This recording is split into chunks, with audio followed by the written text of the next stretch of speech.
Bismillahirrahmanirrahim. Assalamualaikum warahmatullahi wabarakatuh. Alhamdulillahirabbil alamin wassalatu wassalamu ala nabiyyina Muhammad wa ala alihi wa sahbihi wa man wala. Amma ba'd. Sahabat Raja Rahimani wa rahimakumullah dimanapun Anda berada, jumpa lagi bersama saya Abu Ahmad, menemani sahabat Raja sekalian mendengarkan bersama kajian-kajian Islam ilmiah yang akan dihadirkan di ruang dengar sahabat Raja sekalian, tentunya di radio kesayangan kita semua, Radio Roja Best FM Palu 101.8 Be The Best Muslim, mengudara dari Jalan Kamboja nomor 25 Talise Manti Kulore, Kota Palu. Semoga Allah Subhanahu wa taala selalu memberikan keistiqomahan kepada kita semua di atas Al-Qur'an dan As-Sunnah sesuai pemahaman para salafus saleh. Amin Allahumma amin. Dan insya Allah pada kesempatan malam hari ini kita akan mendengarkan bersama kajian kitab perdana kita, yaitu pembahasan kitab Syarah Arba'in An-Nawawi karya Syekh Shalih Al-Fauzan bin Abdullah Al-Fauzan hafizahullah taala bersama guru kita Al-Ustaz Salahuddin Al-Ayyubi hafizahullah taala. Dan alhamdulillah pada kesempatan malam hari ini kita telah dihadiri oleh guru kita Al-Ustaz Salahuddin Al-Ayyubi, dan langsung saja kita sapa beliau. Assalamualaikum warahmatullahi wabarakatuh. Waalaikumsalam warahmatullahi wabarakatuh. Alhamdulillah, syukran jazakumullah khairan Ustaz atas waktu yang telah diberikan sehingga kita dapat mendengarkan bersama kajian kitab Syarah Arba'in An-Nawawi karya Syekh Shalih Fauzan hafizahullah taala. Dan pada kesempatan malam hari ini kita akan membagi dua sesi, yaitu materi dan tanya jawab. Dan baiklah sahabat Raja Rahimani wa rahimakumullah, langsung saja kita dengarkan materi kajian kitab Syarah Arba'in An-Nawawi bersama guru kita Al-Ustaz Salahuddin Al-Ayyubi hafizahullah taala. Kepada Al-Ustaz, falyatafaddal maskur. Baik, bismillahirrahmanirrahim. Assalamualaikum warahmatullahi wabarakatuh. Innal hamdalillah nahmaduhu wa nasta'inuhu wa nastaghfiruh wa na'udzu billahi min shururi anfusina wa min sayyiati a'malina. May yahdihillahu fala mudilla lahu wa may yudlil fala hadiyalah. Asyhadu an la ilaha illallah wahdahu la syarika lah wa asyhadu anna Muhammadan abduhu wa rasuluhu la nabiyya wa la rasula ba'dah. Qala Allah Ta'ala, ya ayyuhalladzina amanu taqullaha haqqa tuqatih wa la tamutunna illa wa antum muslimun. Ya ayyuhan nasu taqu rabbakumul ladzi khalaqakum min nafsin wahidah wa khalaqa minha zawjaha wa batha minhuma rijalan katsiran wa nisaa'a wattaqullaha alladzi tasaaluna bihi wal arham innallaha kana 'alaikum raqiba. يا أيها الذين آمنوا اتقوا الله وقولوا يا أيها الذين آمنوا اتقوا الله وقولوا قولا سديدا يصلح لكم أعمالكم ويغفر لكم ذنوبكم ومن يطع الله ورسوله فقد فاز فوزا عظيما. أما بعد فإن أصدق الحديث كتاب الله وخير الهدي هدي محمد صلى الله عليه وسلم وشر الأمور محدثاتها فإن كل محدثة بدعة وكل بدعة ضلالة وكل ضلالة في النار. Taib, pendengar setia Radio Raja Palu yang ada di rumah, alhamdulillah kita diberi kesempatan untuk menuntut ilmu di tengah-tengah wabah pandemi ini, yang mudah-mudahan kita diberikan rahmat dan senantiasa diberikan taufik oleh Allah Subhanahu wa taala dan diberikan keistiqomahan dalam mengkaji yakni kitab Al-Arba'in An-Nawawiyah yang disyarah oleh Syekh Shalih Al-Fauzan, yang mungkin nanti kita akan jelaskan secara ringkas agar mudah difahami dan melihat waktu yang sangat singkat. Taib, sebelum kita masuk ke hadis pertama, kami akan sedikit biografi Al-Imam An-Nawawi. Yakni Al-Imam An-Nawawi, nama asli beliau yakni Abu Zakaria Yahya bin Sharaf, Abu Zakaria Yahya bin Hasan bin Husain An-Nawawi. Beliau dilahirkan di daerah bernama Nawa, yakni di Damaskus, ibu kota Suriah. Beliau lahir pada 631 Hijriah. Beliau adalah Syekhu al-Madhab Al-Imam Asy-Syafi'i. Bahkan Al-Imam As-Suyuti berkata, Al-Imam An-Nawawi adalah muhaqqiqul madhab wa muharriruhu wa murattibul madhab, yakni pentahqiq madhab Syafi'i, di mana dia adalah yang mengatur dan mentahqiq madhab Imam Syafi'i ketika ada khilaf.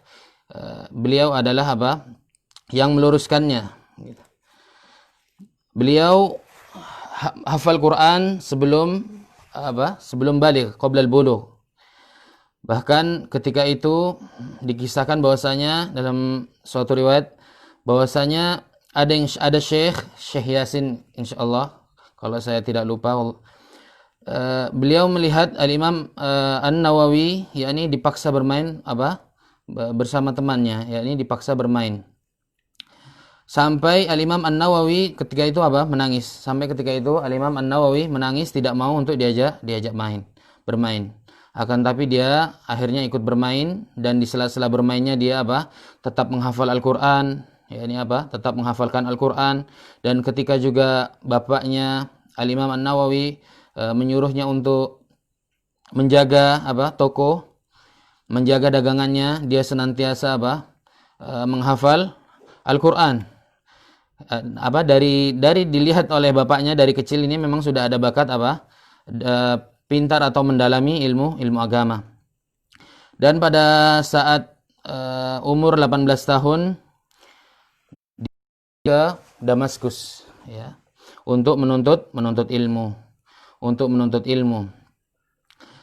Dan di sana didapati setiap harinya beliau mempelajari 12 halaqah atau 12 pelajaran yang berbeda guru. Bahkan dikisahkan bahwasanya beliau itu tidak sempat untuk menaruh badannya untuk istirahat selama 2 tahun. Dia selalu mengkaji pelajaran tersebut, dia temukan yang sulit, dia pelajari, dia hafalkan. Pokoknya senantiasa disibukkan dengan ilmu, bahkan sampai beliau lupa akan makan, sampai beliau lupa makan dan istirahat. Itulah Al-Imam An-Nawawi.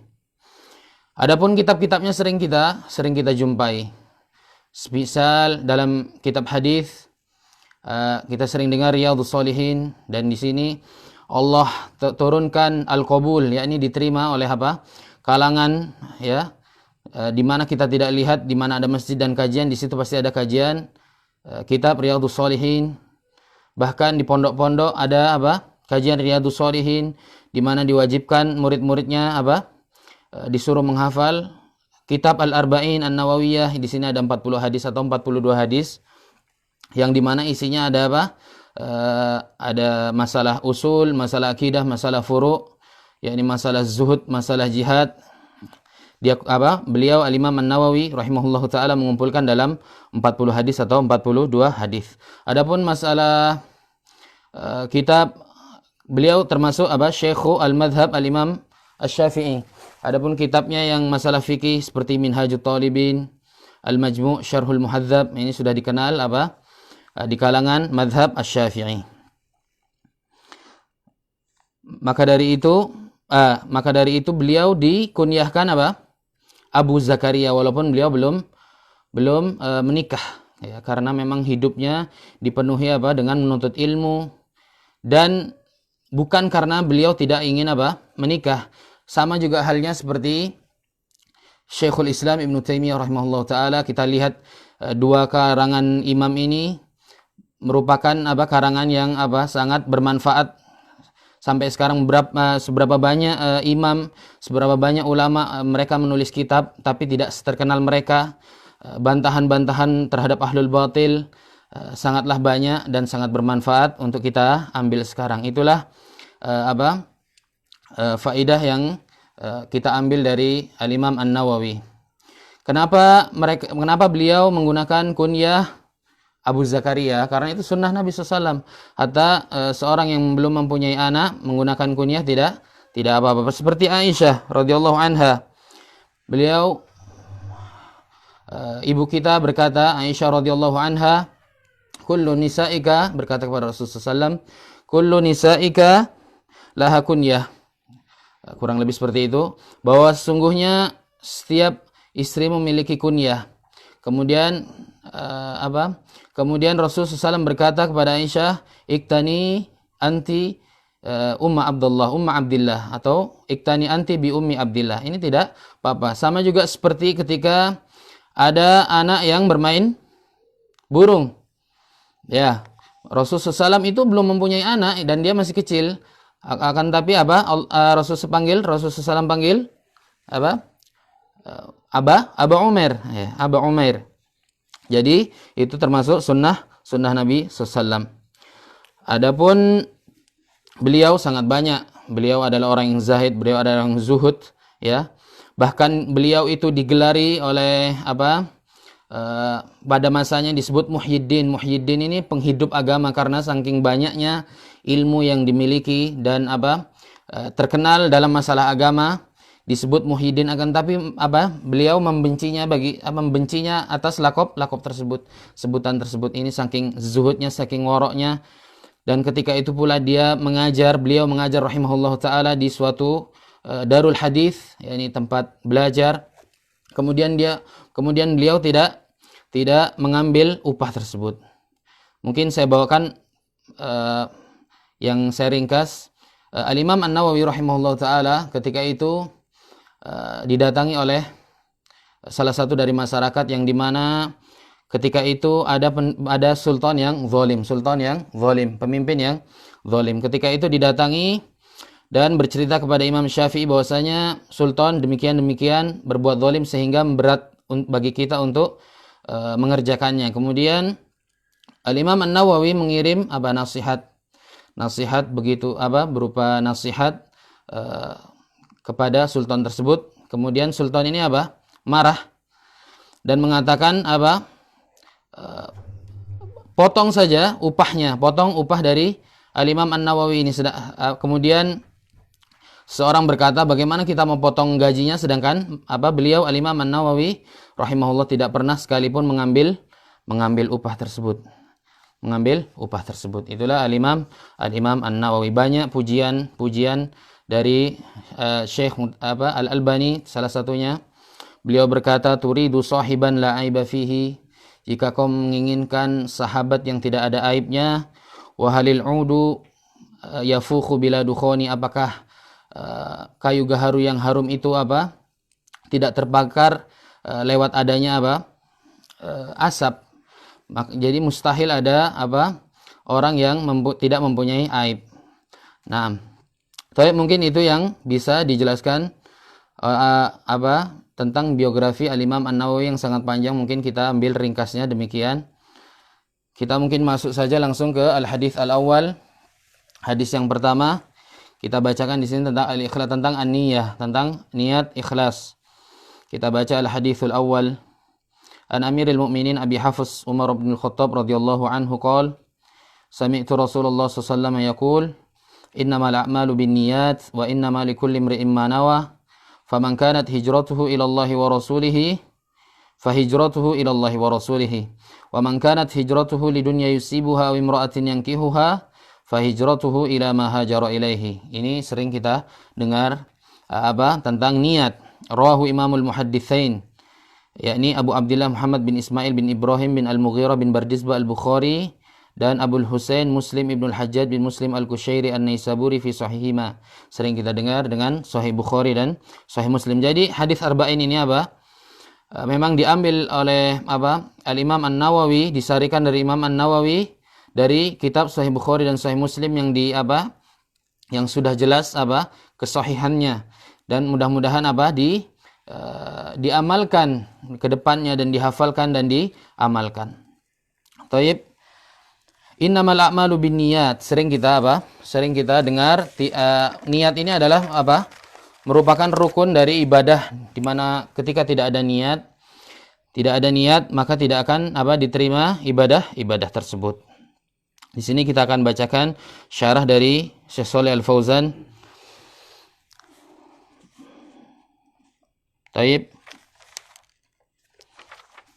Badal muallif rahimahullahu taala bihadhil hadis ini hadis dari Umar bin Khattab wa huwa muttafaq ala sihhatihi. Ini disepakati kesahihannya karena diriwayatkan dari Imam Bukhari dan Muslim. Nah. Wal muttafaq alaihi bainal imamaini al-Bukhari wa Muslim huwa ashahul ahadits. Sudah dijelaskan tadi bahwasanya hadis Bukhari dan Muslim ini paling sahihnya hadis fi sunnati Rasulillah sallallahu alaihi wasallam. Pada hadis Nabi sallallahu alaihi wasallam.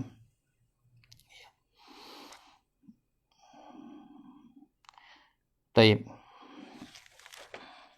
Wa hadzal hadits min al-ahadits al-jawami. Salah satu dari hadis-hadis arba'in. Wa hadzal hadits min al-ahadits al-jawami. Jadi Nabi Muhammad SAW itu apa? Mempunyai istilahnya jawami'ul kalim. Jawami'ul kalim, Nabi SAW diberikan oleh Allah Subhanahu wa taala jawami'ul kalim wa faslul khitab. Apa yang dimaksud jawami'ul kalim? Bahwasanya kata-katanya itu ringkas, yatakallam bi kalimah yasirah, ringkas, tapi apa? Tajma'u uluman ghorizah. Banyak apa? Banyak ilmu yang diambil dari situ. Berbeda dengan apa? Orang-orang sekarang panjang lebar ke barat ke timur, tapi faedahnya tidak ada, sedikit. Jadi Rasulullah SAW ini diberikan oleh Allah Subhanahu wa taala jawami'ul kalim. Dari innamal a'malu binniyat ini banyak faedah insyaallah yang akan kita ambil, kita ringkas saja nanti. Intinya utiya jawami'ul kalim itu apa? Rasulullah SAW diberikan bahwasanya ketika beliau menyampaikan suatu hadis, kalimah yasirah, kalimatnya sedikit, tajma'uluman gozirah. Apa? Didapati faidah atau ilmu-ilmu yang sangat banyak. Sangat banyak. Contoh seperti innamal a'malu binniyat. Ya, innamal a'malu binniyat. Di sini dijelaskan ai i'tibarul a'mal indallahi jalla wa ala binniyati ai bimaqasidi ashabiha. Tidaklah dikatakan amal kecuali apa? Sesuai dengan niatnya, gitu loh. Jadi niat itu tidak dikatakan amal itu tidak dikatakan diterima kecuali apa? Dengan niatnya. Jam'u niyatin wa hiya al-qasdu fil qalbi. An-niyah itu apa? Tujuan di dalam hati, cukup dihadirkan di dalam hati. Falaisatil ibratu bi suratil amal. Perkaranya itu bukan kita melakukan ibadah amalnya, wa innamal ibratu bi niyatil amil. Akan tapi perkaranya itu bagaimana apa? Niatnya. Fa in kana qasduhu wajhallah sara amaluhu lillah. Apabila niatnya karena Allah, maka apa? Karena Allah, maka apa? Amalnya diterima. Wa innamal ibrah biniyatil amil. Fa in kana qasduhu wajhallah sara amaluhu lillah. Wa in kana qasduhu li ghairillah sara amaluhu li ghairillah. Dan apabila niatnya bukan ditujukan kepada Allah, maka apa? Jelas akan tertolak amal tersebut. Mungkin saya akan bacakan ringkasan dari syarah hadis Arba'in ini yang disyarah oleh Syekh Shalih Fauzan. Ya juga. Ya, ini ada beberapa faedah yang mungkin kita akan baca. Yakni innamal a'malu binniyat, ya. Bahwasanya amal itu apa? Sesuai dengan niatnya. Wa innama likulli imri'in ma nawa. Bahwasanya seseorang itu mendapati sesuai dengan apa yang apa? Dia niatkan. Sesuai dengan yang dia niatkan. Jadi apabila karena Allah, maka dia mendapatkan pahala. Apabila diniatkan bukan untuk Allah, riya misalnya, maka apa? Akan tertolak, maka akan terhapus. Ini kaidah, ini namanya kaidah.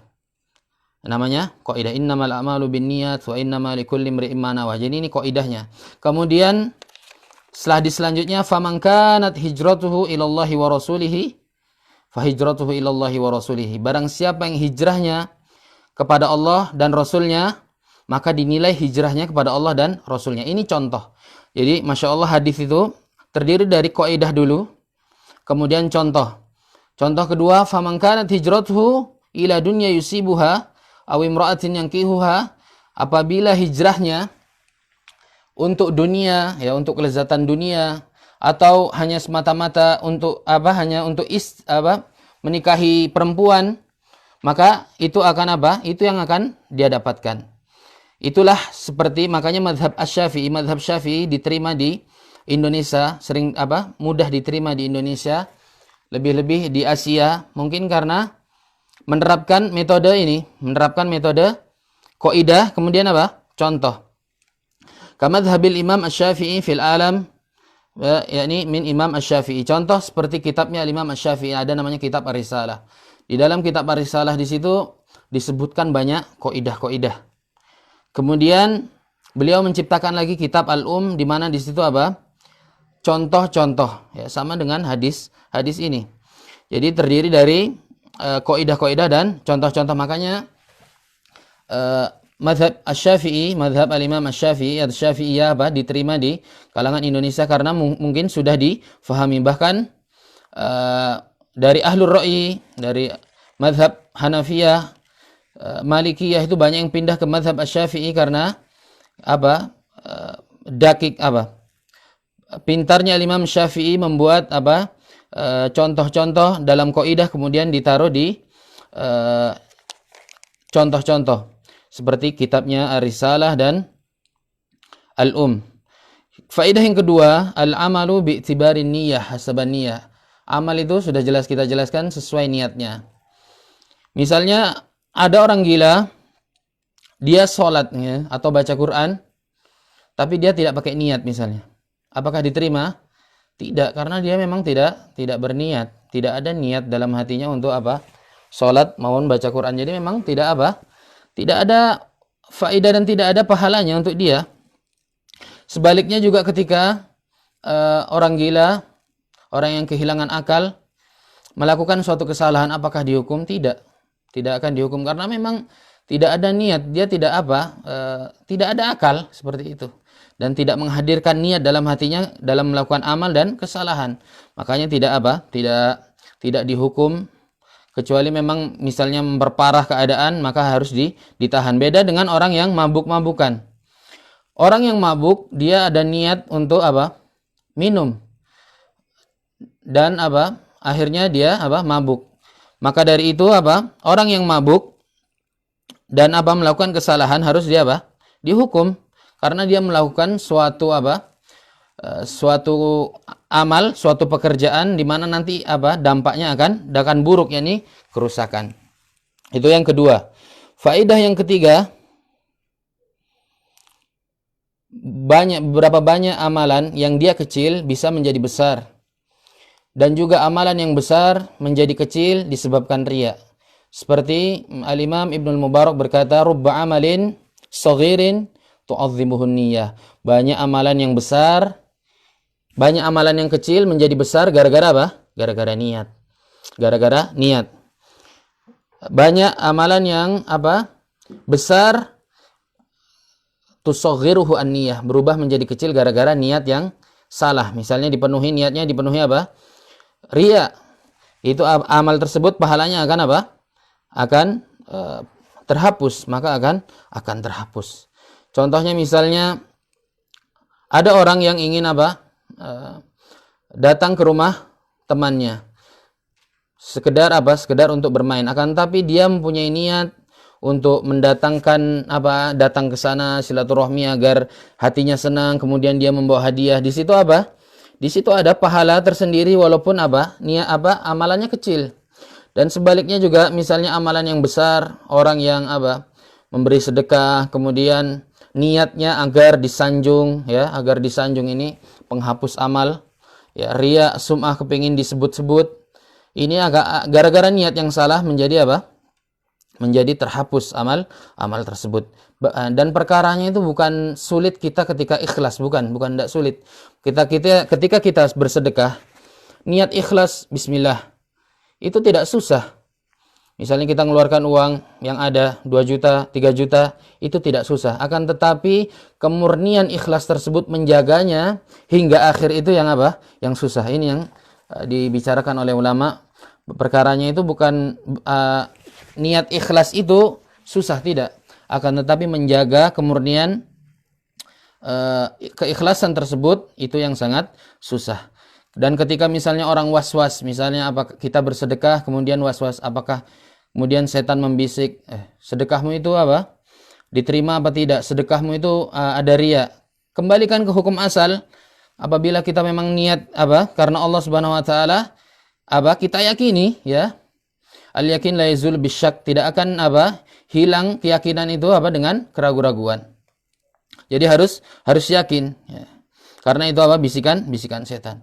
Faedah yang terakhir, yakni saya ringkas, niat itu pembeda antara misalnya antara salat zuhur dan salat asar di mana rakaatnya sama, juga sir tanpa suara. Yang menjadi pembeda ada niatnya. Itu pembeda niatnya. Juga misalnya seperti mandi junub dan mandi menyegarkan badan, kan pasti ada beda. Ketika cuman mandi biasa itu cuma menyegarkan badan, ketika dia ada niat mandi junub, dia dapat pahala karena itu ibadah, dan diniatkan untuk di situ nilai pahalanya. Di situ ada apa? Faidah-faidah dari hadis tersebut. Adapun selanjutnya ini kaidah-kaidah ya, ini yang terpenting. Kaidah-kaidah yang kita ambil dari hadis innamal a'malu binniyat. Yang pertama, kita ringkas saja waktunya biar cepat. Perkara mubah atau perkara yang biasa kita lakukan itu bisa menjadi ibadah melalui niat. Contohnya tadi mendatangi teman, ya, kita memberikan hadiah, habis itu dengan niat. Ini dengan niat ya. Bukan hanya datang untuk senang-senang saja, dengan menyenangkan dia, misalnya sakit kita datangi, dan itu juga merupakan perintah Allah Subhanahu wa taala. Kemudian kita datang berikan hadiah. Ini apa? Ini mendapatkan pahala dari Allah Subhanahu wa taala disebabkan niat. Disebabkan apa? Niat. Wa innama likulli imri'in ma nawa. Sungguhnya seorang itu mendapatkan sesuai dengan apa yang diniatkannya. Contoh lagi, mungkin ada orang yang bekerja. Mungkin kita sebagai kepala rumah tangga, kita bekerja susah payah untuk anak istri yang merupakan kewajiban. Ketika Islam di situ menjadi spesial ketika kita hadirkan niat. Ketika kita hadirkan niat untuk apa? Untuk diberikan kepada istri dan anak kita. Akhirnya itu menjadikan apa? Menjadi ibadah. Begitu juga menyuapi istri. Ya, menyuapi istri. Rasulullah SAW bersabda, "Walastu tunfiku nafaqatan tabtaghi biha wajhallah illa ujirta biha hatta luqmah taj'aluha fi imra'atika." Sekiranya kalian bersedekah, yakni dengan wajah Allah Subhanahu wa taala, kecuali kau akan diberi pahala sampai suapan yang kau berikan kepada istrimu. Itu Itu disebabkan oleh niat yang menjadikan amalan itu menjadi besar. Niat yang ikhlas, apakah itu pasti diterima? Tidak. Niat yang ikhlas tidak semata-mata menjadikan amalan itu menjadi diterima. Karena syurutu qabulil amal, ya, diterimanya ibadah itu ada dua. Yang pertama an-niyah al-khalisah, niat yang tulus, yang ikhlas. Dan selanjutnya al-mutaba'ah, sesuai dengan tuntunan Rasul SAW. Contohnya, misalnya ada orang, misalnya yang kebiasaan ini bukan ibadah. Misalnya ada orang pacaran, dia berdalih bahwasanya saya menjaga perasaan pacar saya. Kan ini baik. Ini saya niat dengan ikhlas dari hati yang paling dalam. Ini justru ditentang oleh syariat dan tidak ada merupakan perbuatan maksiat. Ya, mungkin seperti yang ibadah, ada yang berdalih salat birrul walidain, saking dalamnya dia berbakti kepada orang tua sampai buat salat namanya salat birrul walidain, yang dimana itu tidak ada tuntunannya dalam agama. Ini malah merusak, ya, malah menghancur, malah membuat-buat dalam agama, melakukan bid'ah dalam agama, seakan menuduh ajaran Nabi Muhammad SAW ini kurang sempurna. Jadi cukup kita nggak hanya berbakti kepada orang tua, kita adakan sholat. Niat yang ikhlas itu tidak mewakili menjadikan syarat diterimanya ibadah, akan tapi juga al-mutaba'ah.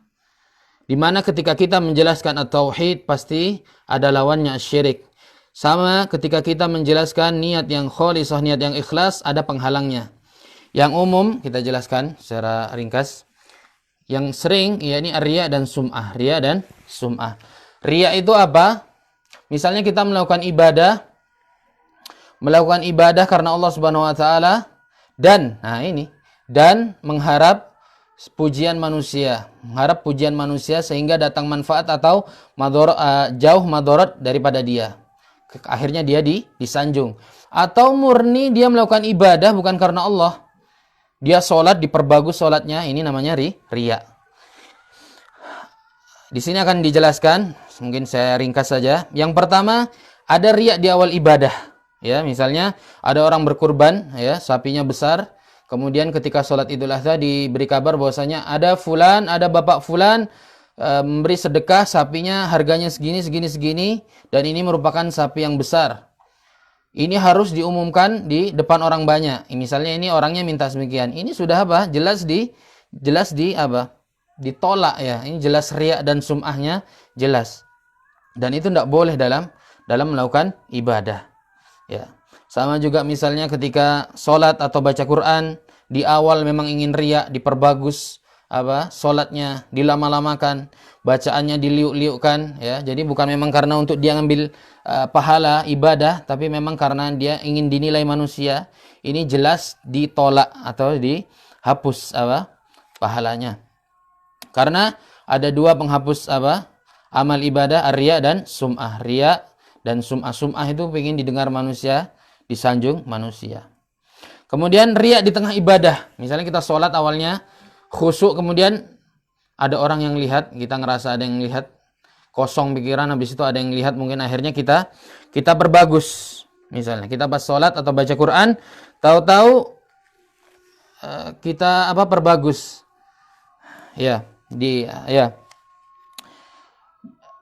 Akhirnya riya tersebut dilawan. Walaupun dia awalnya ikhlas, habis itu datang riya, kemudian dilawan. Nah, ini selamat masih, karena dia mengingkari mengingkari adanya riya, karena dia sudah berusaha. Salatnya, baca Qur'annya tetap diterima. Yang kedua, misalnya dia membaca Al-Qur'an atau salat, kemudian di tengah-tengah dia melakukan riya misalnya. Dia mau melawan misalnya, dia mau membatalkan itu riya itu, dia mau perbagus tapi tidak bisa. Sudah terlanjur dia melakukan riya misalnya, dia memperbagus sholatnya, dia liuk-liukkan, dia sedekah sudah terlanjur kepingin dipuji orang, tapi dia sudah mengingkari tapi tidak bisa.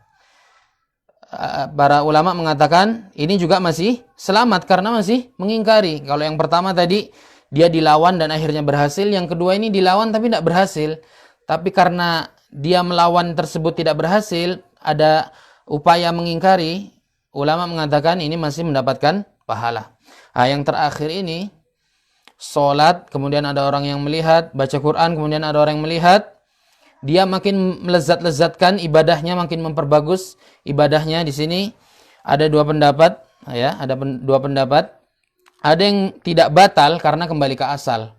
Tadi kan saya bilang bahwasanya kalau kita was-was akan amal riya atau tidak, kembalikan ke asal. Kita kan karena Allah, jadi kembalikan ke asal. Saya sudah niat karena Allah. Itu pendapat ulama yang pertama, tidak apa-apa. Tapi pendapatnya, salah satunya pendapat Syekh Al-Utsaimin rahimahullah, bahwasanya ini batal karena sudah tahu dia melakukan ibadah harus tanpa riya, dia masih melezat-lezatkan di situ masalah dalam ibadah. Akhirnya di sini menurut Al-Imam Syekh Utsaimin ini amal ini menjadi batal. Yang selanjutnya, ibadah yang dicampur riya itu ada dua. Ya, ibadah yang dicampur riya itu ada dua. Ini harus kita ketahui. Bagaimana kita mengetahui tauhid, kita juga harus tahu lawannya syirik. Kita bagaimana ikhlas, kita harus tahu pantangan-pantangannya agar tidak jatuh pada riya. Yakni ibadah yang dicampur riya ada dua, terpisah dan berkaitan. Contoh, ada fulan, dia bersedekah 100.000. Misalnya ada orang minta-minta di rumahnya 100.000, niat karena Allah Subhanahu wa taala. Kemudian ketika dia ke masjid, ada pembangunan masjid, dia bersedekah, tapi dia dia perlihatkan kepada jamaah bahwasanya dia ini bersedekah. Ini kan terpisah ini, sedekah yang pertama dan sedekah yang kedua. Sedekah yang pertama dia diterima, sedangkan sedekah yang kedua dia tidak diterima karena itu amalan terpisah. Adapun yang berkaitan, misalnya kita sholat isya atau sholat zuhur. Di awal kita sholat, rakaat kedua kita sholat dengan khusyuk, dengan ikhlas. Ketiga sholat dengan khusyuk dengan ikhlas. Adapun rakaat terakhir dia melakukan riya, ya, dia memperbagus sholatnya, dalam hatinya muncul riya agar dipuji manusia. Ini harus mengulang kembali. Kalau tidak tidak diterima pahalanya. Makanya terpisah, ada yang terpisah, ada yang berkaitan. Itu yang bisa kita ambil ringkasan dari kaidah-kaidah yang ada di dalam kitab Al-Imam An-Nawawi, yakni kitab Ar-Arba'in. Selanjutnya, bagaimana apabila kita berniat akan tetapi muncul niat lain dalam satu amalan. Contohnya Contoh yang pertama, ingin mendapatkan pahala dan pujian manusia. Jadi misalnya kita melakukan ibadah, tapi ada dua keinginan. Kita lillahi ta'ala, tapi juga ingin apa? Pujian manusia. Ini semurni-murninya apa? Riya. Tidak diterima walaupun riyanya hanya 10%. Misalnya. Sholat, akhirnya dia cuma secuil saja melakukan riya. Ini apa? Ini tidak diterima. Contohnya misalnya seperti orang yang umroh atau jihad fisabilillah. Dia umroh karena Allah Subhanahu wa taala, pergi kemudian dia juga kepingin apa? Dibilang habis pulang umroh, habis haji. Ini apa? Tidak diterima apa? Tidak diterima ibadahnya. Seperti hadis qudsi yang disebutkan, ana aghna syuraka'i anis syirki, aku tidak butuh, kata Allah Subhanahu wa taala, Rasulullah SAW berfirman, saya tidak butuh kepada kesyirikan. Man amila amalan asyraka fihi ma'i taraktuhu wa syirkuhu, siapa yang melakukan kesyirikan maka aku akan tinggalkan bersama syarikatnya yang dia apa? Sekutukan dengannya aku. Jadi memang apa? Tertolak. Yang kedua, karena Allah dan karena perkara dunia. Kalau tadi karena Allah, karena manusia. Yang kedua ini karena Allah dan karena perkara dunia. Contohnya, bukan untuk dipuji. Contohnya ada orang jihad, ya jihad lillahi ta'ala, berangkat tapi ada niat lain, bukan riya ya, bukan untuk tujuannya dunia, tapi ingin apa? Iya, karena ghanimah, tahu ghanimah itu rampasan perang, ya. Tetap dia mendapatkan pahala, akan tapi apa? Berkurang. Dia apa? Tetap mendapatkan pahala tapi akan berkurang, ya. Sesuai dengan sabda Rasulullah SAW, man ghaza walam yanwi illa iqalan falahu ma nawahu. Ya, barang siapa yang dia pergi jihad fisabilillah akan tapi dia ada niatan lain di situ, yakni untuk tujuan dunia, maka apa? Akan berkurang pahalanya. Dan akhirat tapi dia dapat bonus apa? Dunia. Misalnya ada orang yang adzan, ya misalnya, atau ada dai yang berdakwah, kemudian ada muhsinin yang membawakan apa misalnya uang atau amplop untuknya, ini tidak ada masalah, karena ini apa? Balasan dari keikhlasannya dia, ya. Jadi murni dari keikhlasan dai tersebut. Nah, baik. Adapun masih boleh. Adapun ini kita ringkas saja ya, karena waktunya apa? Sedikit. Adapun kita lanjutkan syarah dari Syekh Shalih Fauzan, wan niyah mahilluha al-qalbu la ya'lamuha illallah. Niat itu tempatnya dalam hati. Ini yang sering jadi masalah. Wat talaffuz biha bid'ah. Adapun mentalaffudzinya, melafadzkan niat itu apa? Tidak ada ajarannya, ya, dibuat-buat. Fala yaqulul muslim nawaitu an usalliya, dan tidak seyogianya bagi muslim itu mengatakan saya niat sholat. Jadi kalau sudah dibebani akan hal itu, bagaimana kita menghafal, apalagi bagi mukallaf yang baru masuk Islam, harus menghafal niat-niat tersebut. Ini menjadi beban. Nawaitu an ahujja, saya akan haji. Nawaitu an atasaddaqa, saya akan bersedekah. Ini sesuatu yang baru dalam agama, dan itu perkara yang perkara yang baru, tidak boleh dilakukan. Li'anna niyyah mahilluha al-qalbu wa hiya amalun qalbiyyun wa laysat amala lisanin, bukan amalan lisan, akan tapi amalan hati. Wa fil mujaharah biha riya, justru ketika kita melafadzkan niat tersebut ketika mau sholat itu malah riya. Di sini kata Syekh Fauzan al-Fauzan, walam yathbut anna ar-rasul talaffadz bin niyyah. Rasulullah SAW, para sahabat tidak ada sekalipun mereka melafadzkan niatnya ketika sholat ataupun melakukan amalan, ya. Jadi tidak pernah melakukan amalan. Fala yajuzu talaffuz bin niyyah la inda shalah wala inda zakah, dan tidak diperintah melafadzkan niyah ketika sholat maupun ketika berzakat. Wala inda ayyi amalin ya'maluhu, dan ketika beramal ibadah yang lainnya. Karena sungguhnya ya'lamu ma fi qalbi, karena sungguhnya Allah itu mengetahui isi hati hambanya. Wala yufidu hadzal lafadz, maka tidak bermanfaat pelafatan tersebut. Taib.